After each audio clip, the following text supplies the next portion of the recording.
So we have a connection in the Gemara between the time we find ourselves in now, getting ready for the holiday of Chanukah, and the Parshios we find ourselves in. Now it's funny when that, lines up, but specifically when it comes to the Parshios of Yosef HaTzadik and the brothers and going down, and Chanukah, the connections between the two are a little too intense to say that they're just happenstance, they just happen to coincide, especially when you look at a very, very strange memra of Rav Tanchum in the Gemara in Shabbos. So as the Gemara starts talking my Chanukah, and it tells the whole story on the 25th of Kislev, and where should we, light this candle, 20 amos, very randomly at the top of Chav Beis Amud Aleph, it says, Amar Rav Kahana, Darish Rav Nasan Bar Minyume, Mishmei de Rav Tanchum, Mai dichsiv vehabor reik ein bo mayim. Why does the pasuk say vehabor reik ein bo mayim? We know that comes from this week's parsha. Yosef HaTzadik is going. His father sends him to see the brothers, and all of a sudden he sees them. They have other plans than a nice reunion, and they throw him in the pit. And the pit, the pasuk says vehabor reik ein bo mayim. The pit was empty. And by the way, there was also no water in the pit. So comes along the Gemara, comes along Rav Tanchum and asks, now that the pasuk tells me it's empty, don't I also know that there's no water in it? The pit's empty, and by the way, another added piece of information, there's no water in the pit. So Rav Tanchum comes up with his drasha, it's quoted by Rashi. So mayim ein bo, aval nachashim ve'akravim yesh bo. So in this pit, you're right, there was no water, but that doesn't mean it was empty. There was snakes and scorpions. There was a very, very dangerous situation waiting Yosef HaTzadik in this pit. Now it's very strange. We're in the middle of all the sugyas of Chanukah, and then all of a sudden, slam, you have this sugya of Yosef in the pit. So there are lots of different answers given. It was talking about Rav Kahana before. He gave a drush in the name of Rav Tanchum. Now this is another drush in the name of Rav Tanchum. Okay, shkayach. This appears also in like this in Chagiga in the beginning. Other answers are, the pit was 20 amos deep. We're talking about a candle 20 amos high. You can't see the candle 20 amos high, so they must not have seen the Nachashim HaKravim 20 amos deep. Whatever. Lots of different answers to why these two situations are, complementing each other in the Gemara, but I want to focus on one a little bit of deeper connection between the two inyanim. So when we look, there was an episode in between when Yaakov Avinu sent Yosef and when Yosef met up with the brothers. There was a very small episode that happened in between that changed the course of human history. So he goes all of a sudden, and he's following his father's orders. Vayimtsaehu ish. There's this mysterious man. And it doesn't say Vayimtsa ish. It doesn't say that Yosef found the ish. Vayimtsaehu ish. The ish finds Yosef. Vihine toa basodeh. Vayish alehu ish lemor matvakesh. What is it that you're looking for? Vayomer es achai anochi mevakesh. I'm looking for my brothers. Hagida na li efo hem roim. Please, would you enlighten me to tell me the direction? Where are my brothers? So he says, Vayomer ha'ish nos'u mizeh. They left from here. Ki shamati omrim neilcha dotaina. They're going to Dotan. They're going to this place. And he pushes him on the direction towards his brothers. So the Netziv asks a very interesting question. You're walking in the desert somewhere, you're walking down the block, whatever it may be, you're a stranger, you meet a stranger, and he says, what's going on?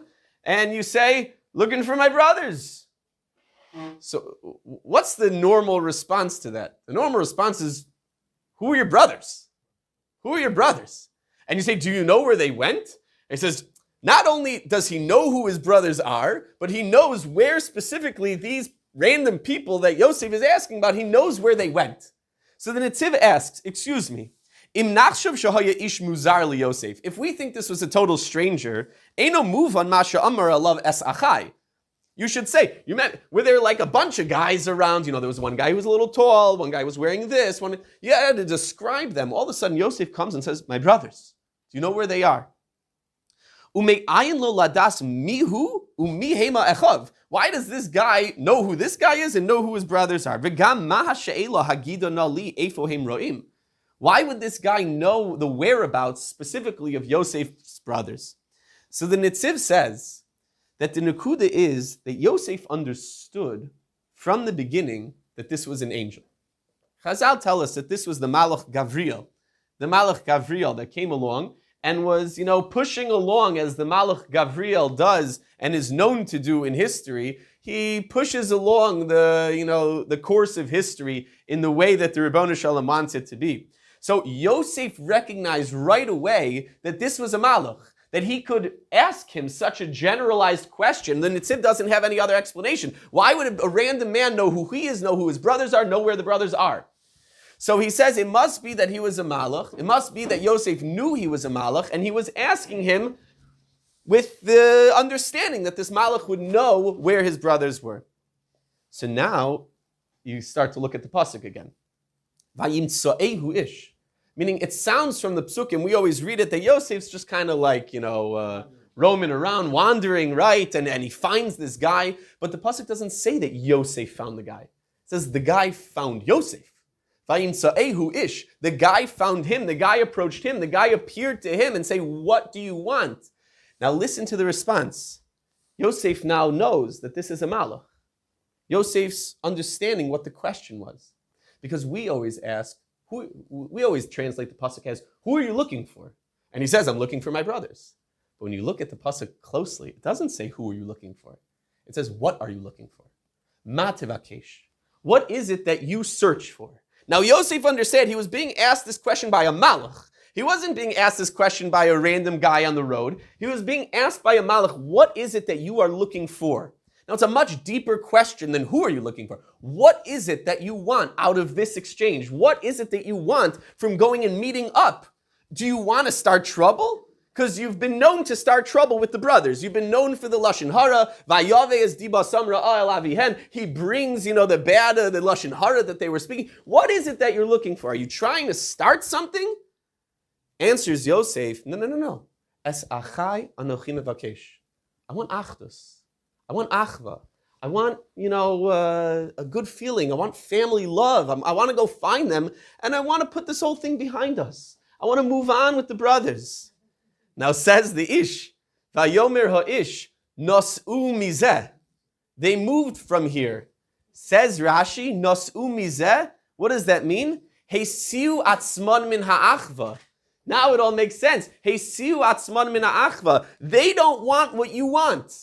You're not going into a situation. You ever go into like a deal and you want one thing and the other person wants something else, and you're going in knowing you're going to butt heads? The Malach is trying to tell Yosef, you're going into this situation, you want love, you want achva, you want it all. Guess what? The other party is not interested.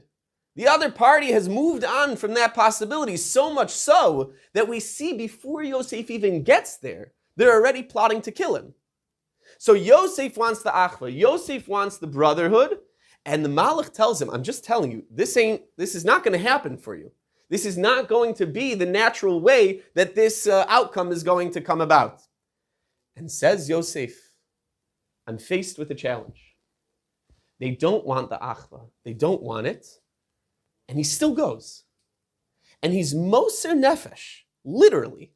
He understands that this is going to be a very, very rough time for him, and he can turn around. He can say, listen, Abba, I couldn't find them. I'm sorry. I'm sure they'll come back, one of these days, whatever it may be. But he's moser nefesh for what it was that he wanted. He wanted the achva. He wanted the achdus together with his brothers, and he put his life on the line. Literally, he's going to be thrown into a pit. He put his life on the line in order to achieve that achdus. Now, what's the idea behind that?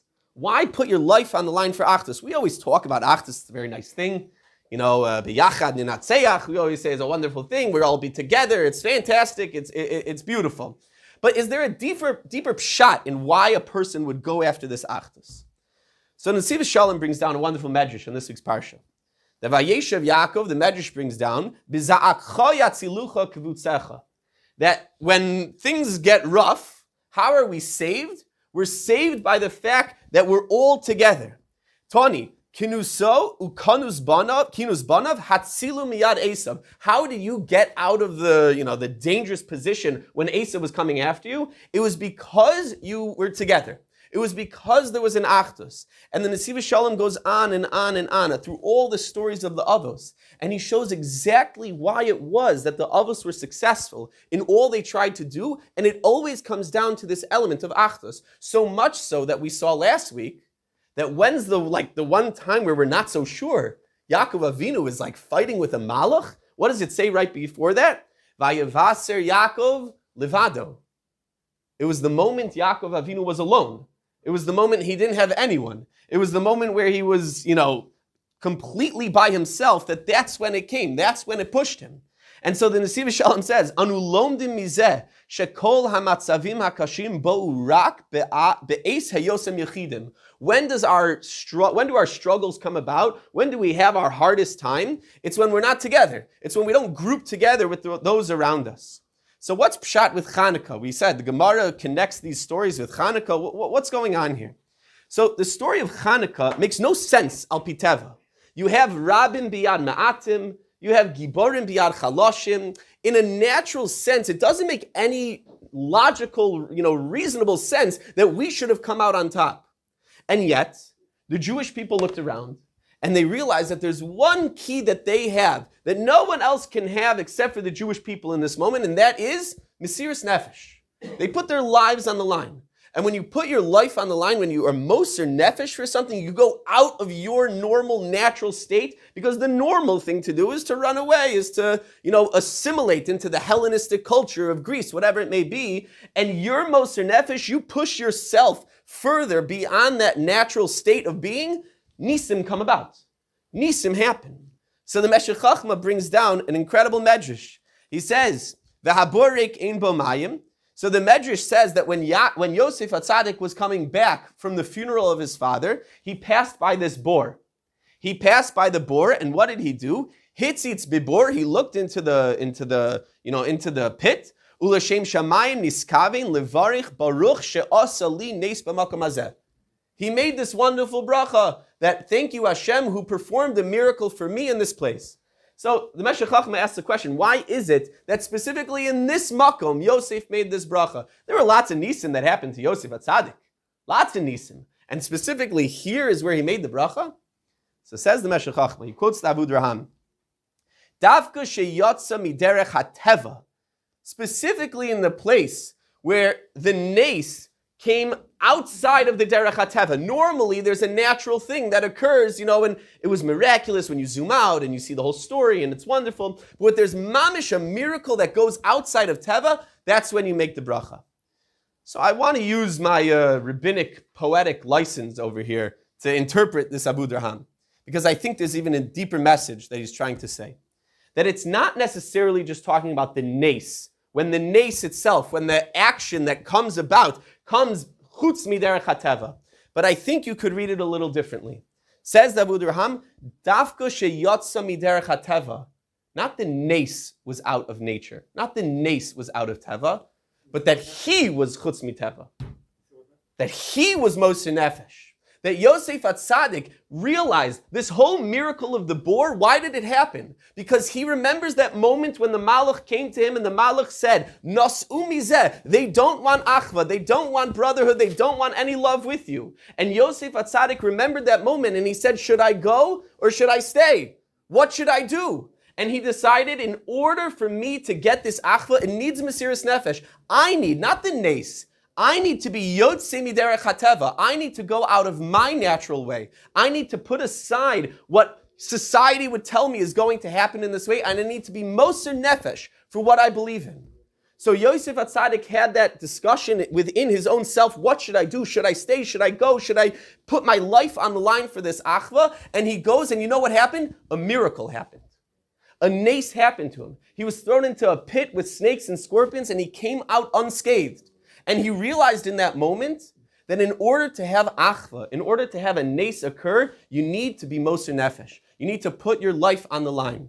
And that's what happened in the story of Chanukah. the Rabbin biyad ma'atim, the Giborim biyad chalashim. We realized if we want something to come out of this, if we want this to be a real miracle, there's one ingredient to create a nes. There's one ingredient to create a miracle, and that is to be moser nefesh, to take ourselves out of the teva, to put our lives on the line. And we see from Yosef HaTzadik the incredible schus of achdus, the incredible schus of achva, that sometimes we need to put ourselves in uncomfortable positions. We need to talk to people we don't normally talk to. We need to try things we don't normally try. We need to put ourselves in situations that we don't normally put ourselves in order to come out with this beautiful, beautiful outcome of achva that Yosef was willing to put his life on the line for, that we should all strive to have.